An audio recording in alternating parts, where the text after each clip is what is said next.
Hello and welcome to the Triathlon Devs YouTube channel. It's only 5 days now until the Outlaw Holkham half, so I thought I would do a quick rundown of the kit that I'm taking for the weekend. I like to lay everything out in discipline order, and then I take a photo of everything that I've got laid out before I pack it away in my bag. There's nothing worse than in the middle of the night or driving halfway down to a race, you're having a panic about whether you've packed something or not, and then you end up having to tip all your bag out to check whether you do have that item. If you've got a photo of it, you can simply get your phone out, have a look, be reassured that you have packed the item and carry on with what you're doing. Let's have a little look what we're going to take then. On the left hand side I have the things that I'm going to put on before I leave the van. This is purely going to be my tri-suit, my compression guards and my chamois cream. Next I have the items for the swim. I've got my Zoot wetsuit. Generally when racing in this country it's always going to be cool enough to allow a wetsuit swim. I don't think I've ever had the opportunity where wetsuits have been banned. I have my Zog's Predator Flex goggles, tried and tested. I also have a spare pair just in case I have any problems with those. I have my anti-fog spray that I'm going to spray on my goggles in the morning, and I've got my wetsuit lube that I'm going to put around my ankles, my calves, my arms, just to make sure that I can get my wetsuit off a little bit faster in T1. I also have a spare hat. Generally I don't double hat, you get given a hat at transition, so I will probably just be wearing that one, but it's always useful to have a spare packed in.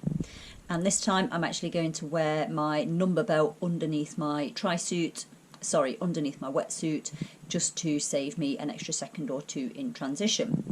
That is all going to go in my Outlaw crew bag, all packed up, ready to put on at the start of the race. Moving on to the bike, we have the mandatory helmet. I have my shoes, which I'm going to have elastic bands on those and have them clipped onto my bike in transition. I am going to wear socks for a longer distance. I think it's always worth, for the really long distance races, just giving yourself the best chance of not getting blisters and things like that. So just for an extra 60 seconds in transition, it's worth popping them on. And I'm going to have my sunglasses. Whatever the weather is, I'm probably going to race in sunglasses. I do wear contact lenses, so I always find it quite useful racing in glasses, just to make sure that I'm not getting anything blowing into my eyes. Moving on to the run, all I'm going to need for the run is literally my trainers. I've got my new elastic laces on these, so they are going to be ready to go in transition, and I can just whack them on nice and quickly and get off and out. The other bits that I'm going to have in transition, I have a brightly coloured towel just to help mark out my area a little bit, particularly when I'm coming in off the bike and my bike isn't there as an obvious visual. I do have a little thing of contact lens solution. I've also got some powder in there, so I'll put plenty of powder in my shoes and in my socks. I've got my little bag of pills, so I've got some paracetamol and some ibuprofen in there. That's going to go in my bento box on my bike, along with just a little thing of saline, again just in case I have any problems with my contact lenses whilst I'm out on the bike. I've also got a little box of just emergency things. That's got some extra painkillers in it. It's got some Diacalm, it's got an Allen key, it's got my elastic bands and a couple of other bits and bobs. Oh, it's got spare contact lenses in there. In terms of nutrition, I'm taking 2 bottles on the bike. I'm having 1 bottle of Tailwind carb mix and then 1 bottle of Tailwind caffeine carb mix. So I've got that already measured out in bags, so I can just whack that in on the morning. And I've also got 1 spare bag of that just in case I have any problems with it. I've got enough gels to last me for the race and a couple of spares.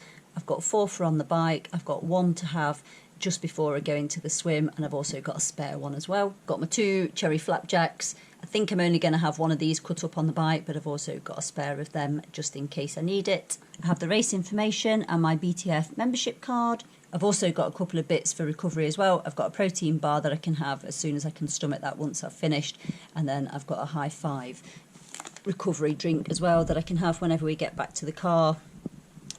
Just got a little cheeky wipe as well, just in case I need to wipe my hands or anything. I also have a dry bag as well that I will leave in transition if I know it's going to be wet. Then I can just put things like socks in there or gloves in there, anything that I don't really want getting wet on the day. And that is pretty much me done and dusted, ready to go. I do also just have a few spare bits in transition should the weather deem them necessary. I have got a thin waterproof jacket and a pair of gloves if the weather is sort of really cold and wet. Unlikely to race in them, even if it is going to rain, to be honest, because generally at this time of year it's still warm enough even if it's raining, but they're just in case. I've got a headband in case it's really windy. I do also have a hat in case it's red hot. I don't really like running in my hat, to be honest, so that will be there just as a real emergency. I've also got a spare t-shirt. I once went to a race and I had a tri-suit malfunction. The zip broke about half an hour before the start of the race and had a mad panic trying to get a replacement tri-suit. So I've got a t-shirt now just in case that should happen, and I can just whack that on over the top. And I've also got my headphones if I decide I want a little bit of time to myself and a bit of music before the start of the race. There you have it. Everything that you need to do a 70.3 triathlon. All sorted out and ready to go. That's going to go into my bag now and not be touched until race day. Thank you for watching. If you haven't already, please like and subscribe.